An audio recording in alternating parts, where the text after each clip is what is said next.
నమస్తే అండి, ఎలా ఉన్నారు అందరూ? బాగున్నారా? నేనైతే బాగున్నానండి.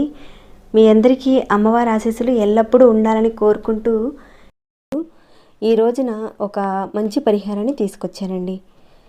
ఈ పరిహారం విషయంలో ఏంటంటే, నాకు ఆత్మవిశ్వాసం పెరగాలి, మాకు మనోధైర్యం పెరగాలి, ఇంకా పిల్లలు చదువుల మీద శ్రద్ధ చూపించలేకపోతున్నారండి, వారికి శ్రద్ధ పెరగాలి అని కోరుకునేవారు, ఇంకా కాన్ఫిడెన్స్ లెవెల్స్ మాకు తక్కువగా ఉన్నాయి, అవి పెరగాలని మేము కోరుకుంటున్నాము అని ఈ విధంగా ఎవరైతే అనుకుంటున్నారో వారందరికీ కూడా ఈరోజు ఒక పరిహారాన్ని తెలియజేయబోతున్నాను. మనం ఏదైనా ఒక వర్క్ చేసేటప్పుడు దాని మీద శ్రద్ధ చూపించలేకపోవడము, ఆ వర్క్ను మధ్యలో ఆపేయడము, అంటే అది ఒక వ్యాపారం కానివ్వండి, ఒక జాబ్ కానివ్వండి, లేదంటే ఒక వ్యవసాయం కానివ్వండి, ఏదైనా ఒక విషయం మీద మీరు అది చేస్తే మంచిది, మన ఫ్యూచర్కి బాగుంటుంది, ఆర్థికంగా మనకు మంచి లాభాలు కలుగుతాయని మీరు ఒక వ్యాపారం కానీ లేదంటే ఒక జాబ్ కానీ మొదలు పెట్టాలనుకుంటారు. మధ్యలోనే మీరు సరైన శ్రద్ధ చూపించలేరు, అంటే సరిగ్గా మొదలుపెట్టారు కానీ మొదలుపెట్టిన మధ్యలోనే మానేస్తారు. దానివల్ల ఏంటంటే ఆర్థికంగాను, శారీరకంగాను, మానసికంగాను నష్టాలు కలుగుతాయి. ఇక మీరు సరిగ్గా ఫోకస్ అనేది పెట్టలేరండి దాని మీద, మీ మనసు అనేది సరిగ్గా ఉండదు, ఆ వర్క్ని సరిగ్గా చేయలేరు. కాబట్టి ఆ వర్క్ మీద మీకు ఫుల్ కాన్సన్ట్రేషన్ రావాలి, మీకు చెయ్యాలని ఒక ఫోకస్ రావాలి. అది వచ్చేలా ఈ పరిహారం మీకు కలగజేస్తుందండి. అలానే పిల్లలు అనుకోండి, వారు చదువుకుంటున్న చదువు మీద ఫోకస్ అనేది సరిగ్గా పెట్టరు, ఏవేవో రకరకాల ఆలోచనలు పరిపరి విధాలుగా వెళ్ళిపోతూ ఉంటారు. వాళ్ళు బుక్స్ తెరుస్తారు, ఆ బుక్స్ మీద కాన్సన్ట్రేషన్ పెట్టలేరు, ఎక్కడికెక్కడికో ఆలోచనలు వెళ్ళిపోతుంటాయి. ఇక తర్వాత చదువు అనేది కుంటుపడిపోతుంది. ఇలాంటి సందర్భాల్లో మన పూర్వీకులు ఎన్నో రకాలైన పరిహారాలు చెప్పారండి. ఈ రోజున ఒక చిన్న దీపారాధనతో అద్భుతమైన పరిహారం చెప్తానండి. మామూలుగా చూసుకుంటే సైన్స్ ప్రకారంగా కూడా ఈ ప్రయోగాన్ని చేస్తారండి ఇప్పుడు చెప్పేదాన్ని. మరి ఎలా చేయాలి, ఏ విధంగా చేయాలనేది చెప్తానండి. దానికన్నా ముందు ఒక చిన్న రిక్వెస్ట్, మీ అందరికీ వీడియోకి లైక్ ఇవ్వడం మర్చిపోకండి. సబ్స్క్రైబ్ కాని వారు, కొత్త వారు ఉంటే ఛానల్కి సబ్స్క్రైబ్ చేసుకోండి. ఇంకా అనేక రకాలైన సమస్యల మీద మన ఛానల్లో చాలా వీడియోస్ ఉన్నాయి, మీరు ఒక్కసారి ఛానల్లోకి వెళ్ళి చూడండి. మీ సమస్యకు సంబంధించిన మీరు చేయగలిగే పరిహారాన్ని ఎంచుకునే ప్రయత్నం చేయండి, మంచి ఫలితాలు ఉంటాయి. వీడియోని అయితే స్కిప్ చేయకుండా చూస్తూ ఉండండి. ఇక పరిహారం మాటకు వెళితే, మీరు ఒక గదిలోకి వెళ్ళి గదిలో ఉన్న లైట్లన్నీ ఆపేసి ఒక దీపాన్ని వెలిగించాలండి. దానికని మీరు ఒక మట్టి ప్రమిద తీసుకోండి, దాంట్లో ఒకే ఒక్క ఏక వత్తి వేసి దీపారాధన చేయాలి. తెల్లటి వత్తి వేసి దీపారాధన చేసుకోవచ్చండి. మీరు ఏ గదిలోనైనా సరే ఈ దీపారాధన చేసుకోవచ్చు. అప్పుడే మీరు ఇంట్లో ఉన్న లైట్లన్నీ ఆపేసి దీపారాధన చేయాలండి. అయితే మీరు దీపారాధన చేయడానికి ముందు ఒక టేబుల్, ఒక కుర్చీ అనేది సిద్ధం చేసుకోండి. కుర్చీ ఎదురుగా టేబుల్ అనేది సరిసమానంగా ఉండేలా చూసుకోండి. మీరు చక్కగా ఆ కుర్చీ వేసుకొని దాంట్లో కూర్చోండి. మీ ఎదురుగా టేబుల్ పెట్టుకోండి.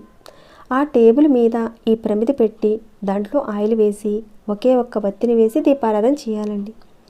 అయితే ఈ దీపారాధన అనేది మీకు ఎదురుగా ఉండేలా చూసుకోవాలి. అంటే టేబుల్ మీ ఎదురుగుండా ఉంది, చక్కగా కూర్చున్నారు కుర్చీలో, టేబుల్ అనేది ఎదురుగుండా ఉంది, దాని మీద దీపారాధన అనేది పెట్టి మీ ఎదురుగా ఉండేలా చూసుకోండి. ముందే లైట్లన్నీ కూడా ఆపేసేయండి. తర్వాత మీరు ఈ దీపారాధనకు ఒక 7 అడుగుల దూరంలో కూర్చునేలా చూసుకోండి. తర్వాత మీరు దీపారాధన చేసిన తర్వాత ఈ నూనెలో, అంటే ఈ దీపారాధన నూనెలో ఒక 7 మిరియాలు నూరితే ఎంత పౌడర్ వస్తుందో అంత మిరియాల పౌడర్ని దాంట్లో వేయండి. అంటే మీరు ముందుగానే ఒక 7 మిరియాలను తీసుకొని చక్కగా నూరి పెట్టుకొని ఆ పక్కన ఉంచుకోండి. తర్వాత మీరు దీపారాధన చేస్తారు కదండి, ఆ దీపం ఉంటుంది కదా ఇక్కడ, ఈ దీపంలో మీరు కాస్తంత మిరియాల పౌడర్ వేయండి. తర్వాత ఈ దీపాన్ని మీరు ఒక 7 నిమిషాల పాటు అలానే చూస్తూనే ఉండాలి, తదేకంగా చూస్తూనే ఉండాలి. ముందు మీరు దీపారాధన చేసుకొని మిరియాల పౌడర్ దాంట్లో వేసి ఒక 7 నిమిషాల పాటు చూడాలన్నమాట. ఇక 7 నిమిషాలు అయిపోయిన తర్వాత మీరు లైట్ ఆన్ చేసుకోవచ్చండి. మీరు అలానే చూస్తూ ఉంటారు కదండి, ఆ దీపం కాంతి అనేది గది మొత్తం కూడా వ్యాపిస్తుంది. ఆ జ్యోతిని మీరు తీక్షణంగా చూస్తూ ఉండాలి. మధ్యలో మీరు కనురెప్పలు వేసుకోవచ్చండి, ఏం పర్వాలేదు. అలా మీరు చూడడం వల్ల మీలో ఉన్న ఆత్మశక్తి అనేది జాగృతమవుతుంది. అయితే ఈ ప్రయోగాన్ని మీరు ప్రతిరోజు చేయడం వల్ల మీ యొక్క ఆత్మవిశ్వాసం అనేది జాగృతమవుతుందండి, మీలో ఏకాగ్రత అనేది పెరుగుతుంది. ఏదైతే మీరు ఒక పని చేయాలనుకుంటున్నారో ఆ పని మీద మీకు ఒక ఏకాగ్రత అనేది వస్తుంది, ఫోకస్ అనేది దీని ద్వారా మీకు వస్తుందన్నమాట. ఈ దీపారాధనకు నూనెను ఏదైనా వాడుకోవచ్చండి. అయితే ఏకవత్తి మాత్రమే వేసి మిరియాల పౌడర్ వేసి చేయాలన్నమాట. ఈ మిరియాలను శని భగవానుడికి, రాహుకి చిహ్నమని చెప్తారండి జ్యోతిష శాస్త్ర ప్రకారంగా. రాహుకి, శని భగవానుడికి ఈ మిరియాలను చూపిస్తారు. శాస్త్రరీత్యా అగ్రహాలకు సంబంధించిన పదార్థం అండి ఇది.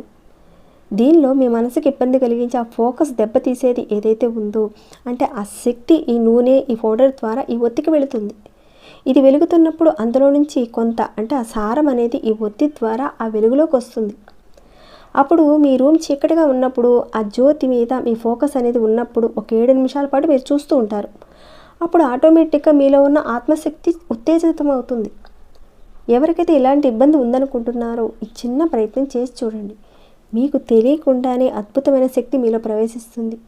దీనిని ప్రతి వారు అంటే ఆడవారైనా మగవారైనా చేసుకోవచ్చండి. చదువుకునే పిల్లలు కూడా చేసుకోవచ్చండి. పిల్లలకు చదువు మీద ఏకాగ్రత లేనప్పుడు ఈ పరిహారాన్ని వాళ్ళు చేయటం వల్ల వారికి ఏకాగ్రత అనేది పెరుగుతుందండి. మీలో కొందరు అనొచ్చు, క్యాండిల్ లాంటిది వెలిగించుకోవచ్చు కదండి, ఇంత చేయనవసరం లేదు కదండి అని అంటారేమో. ఈ విధంగానే దీపారాధన చేయాలండి. ఏ రోజు నుంచైనా సరే మీరు మొదలు పెట్టుకోవచ్చండి. మరి ఆ దీపారాధన అంతా అయిపోయిన తర్వాత ఒత్తిని ఏం చేయాలి అని ఒక అనుమానం కూడా మీలో వచ్చే ఉండొచ్చు ఈ పాటికి. అలాంటిది ఏదీ లేదండి. మీరు ఒక 7 నిమిషాల పాటు తగ్గట్టుగా ఆ నూనె అనేది వేసుకుంటారు, దీపారాధన చేసుకుంటారు. ఒకవేళ 7 నిమిషాలు అయిపోయిన తర్వాత మిగతా నూనె కాస్త మిగిలినా పర్వాలేదండి, అది వెలుగుతూనే అలానే ఉంచేసేయండి, అలానే వదిలేయచ్చు అనమాట మీరు. అయితే ఈ ప్రయోగాన్ని మీరు చేసేటప్పుడు మీ మొహం మాత్రం తూర్పు వైపుకి కానీ లేదంటే ఉత్తరం వైపుకి కానీ పెట్టుకొని చేయాలండి. అంటే మీరు తూర్పు వైపుగా కూర్చున్నారనుకోండి, ఇక్కడ నేను పిక్ పెడతాను లేదంటే పేపర్ మీద నేను చూపిస్తాను చూడండి. ఇది మీరే అనుకోండి, జస్ట్ ఎగ్జాంపుల్గా చూపిస్తున్నాను. ఇది మీరే అనుకోండి. ఇక్కడ మీరు తూర్పుకు ఎదురుగా కూర్చున్నారు, మీ మొహం తూర్పు వైపుగా చూస్తూ ఉండాలి. ఈ దీపారాధన జ్యోతి అంటే దాంట్లో ఉన్న ఒత్తి మిమ్మల్ని చూస్తున్నట్లుగా ఆ వెలుగుతున్న వెలుగు మీ వైపుగా ఉండేలా చూసుకోవాలండి. ఆ విధంగా పెట్టుకోవాలి. అదేవిధంగా మీరు ఇక్కడండి ఉత్తరం వైపున మొహం పెట్టుకొని కూర్చున్నారు. ఈ దీపారాధన మీ వైపుకు వెలుగుతున్నట్టుగా అంటే ఆ వెలుగు మీ వైపు చూస్తున్నట్లుగా ఉండాలి. నేను క్లియర్గా చెప్పాను అనుకుంటున్నానండి. ఒకవేళ సరిగ్గా అర్థం కాకపోతే మళ్ళీ ఒకసారి ప్లే చేసుకొని చూడండి, వెనక్కి వెళ్ళి చూడండి. అలానే ఈ పరిహారం చదువు మీద కూడా అంటే పిల్లలకు అద్భుతంగా పనిచేస్తుందండి.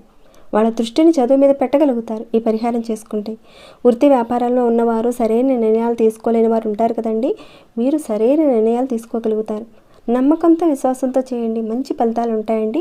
మీ అందరికీ కూడా మంచి ఫలితాలు రావాలని నేను కోరుకుంటున్నాను. మరి ఈ వీడియో మీకు ఎలా అనిపించింది? నచ్చిందా అండి? నచ్చితే కనుక లైక్ ఇవ్వండి. ఇంకా సబ్స్క్రైబ్ కానివారు ఎవరైనా ఉంటే కొత్తవారు మన ఛానల్ సబ్స్క్రైబ్ చేసుకుని ప్రతిరోజు మన ఛానల్ నుంచి వచ్చే వీడియోస్ని వాచ్ చేస్తూ ఉండండి. మరొక భక్తి వీడియోలో మళ్ళీ మిమ్మల్ని కలుసుకుంటాను. అంతవరకు సెలవు.